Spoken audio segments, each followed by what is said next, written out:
Hello everyone, আসসালামু আলাইকুম। আমার channel garden to kitchen by নাসরিনে আপনাদেরকে স্বাগতম। এবার বেশ অনেক দিন পরে আমি একটা নতুন ভিডিও নিয়ে চলে এসেছি। তো আজকের ভিডিওতে আমি দেখাবো কিভাবে আমি পুঁইশাকের নতুন চারা লাগাবো। তো এখন যেহেতু সিজন চলে এসেছে, এই সময়ে পুঁইশাকের চারা রোপণ করার জন্য এটা একদম পারফেক্ট একটা সময়। তো এখন যদি পুঁইশাকের চারা লাগানো যায়, যেহেতু সামনে বর্ষার মৌসুম, এই সময়ে পুঁইশাক খুব সুন্দর তরতাজা বড় হয়ে উঠবে। তো এজন্য আমি আজকে এখানে একটা ক্যারেট নিয়ে নিয়েছি। তো ক্যারেটটার মধ্যে প্রথমে আমি নিচে একটা বস্তা বিছিয়ে নিয়েছি এবং সেই বস্তা অবশ্যই আমি কয়েক জায়গায় কেটে নিয়েছি যাতে পানি চলাচল করতে পারে, মানে অতিরিক্ত পানি যেন বেরিয়ে যেতে পারে। তারপরে সেখানে আমি কিছুটা পরিমাণ মাটি দিয়ে তাতে আমি প্রায় 1 ব্যাগ পরিমাণ সবজির খোসা, যেটা অলরেডি আমি ব্যাগের ভিতরে প্রায় 5-6 দিনের মতো রেখে দিয়েছিলাম, অর্ধ পচা সেই সবজির খোসাগুলো আমি তার উপরে দিয়ে, তার উপরে আরও কিছু মাটি দিয়ে, সেখানে কোকোপিট দিয়ে, কোকোপিট খুব বেশি পরিমাণে দেওয়া যাবে না যেহেতু সামনে বর্ষার মৌসুম চলে আসছে। কোকোপিট যেহেতু পানি ধরে রাখে, তো এইভাবে বেশি কোকোপিট দিলে কিন্তু গাছের গোড়া বা শিকড় নষ্ট হয়ে গাছ মরে যাবে। তো আমি খুবই সামান্য পরিমাণ কোকোপিট দিয়েছি।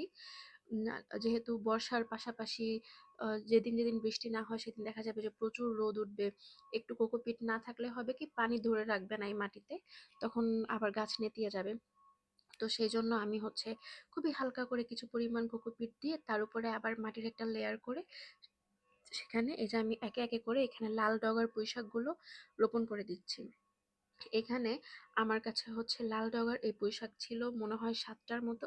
তো আমি এক একটা ক্যারেটে 6টা বা 7টার মতো পুঁইশাক লাগিয়ে দিব। এই পুঁইশাকগুলো যদি প্রপার যত্ন নেওয়া যায় তাহলে কিন্তু খুবই মোটা মোটা ডগা হবে এবং এখান থেকে বেশ একটা পরিবারের জন্য পর্যাপ্ত পরিমাণে শাক পাওয়া যাবে। যেহেতু পুঁইশাক আমার সবচাইতে পছন্দের শাক, তো আমি সেই জন্য এখানে 2টা ক্যারেটে পুঁইশাক লাগাবো।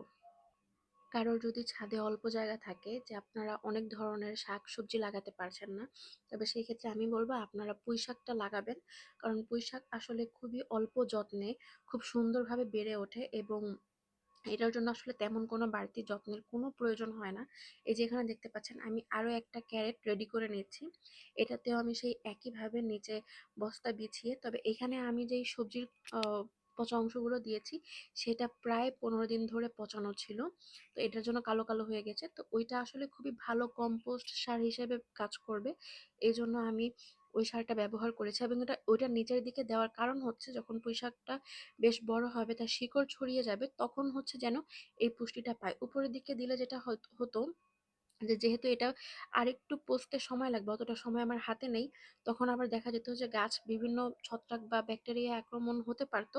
তো সেই জন্য আমি একটু নিচের দিকে দিলাম। ঠিক সেই একইভাবে উপরে কিছুটা কোকোপিট দিয়ে, অবশ্যই অল্প পরিমাণে কোকোপিট দিবেন। আমি বারবার বলছি যেহেতু সামনে বর্ষার মৌসুম, এখন বেশি করে কোকোপিট দেওয়া যাবে না। তো অল্প করে কোকোপিট দিয়ে তার উপরে আমি কিছুটা মাটির লেয়ার দিয়ে এখানে আমি একে একে করে 6টা, এখানে কিন্তু আমি 6টাই চারা রোপণ করেছি, বেশি চারা দেইনি। কারণ বেশি জায়গায় অল্প গাছ হলে কিন্তু গাছগুলো খুব সুন্দরভাবে বেড়ে ওঠে। একে একে এখানে আমি সবগুলো চারা লাগিয়ে দেব।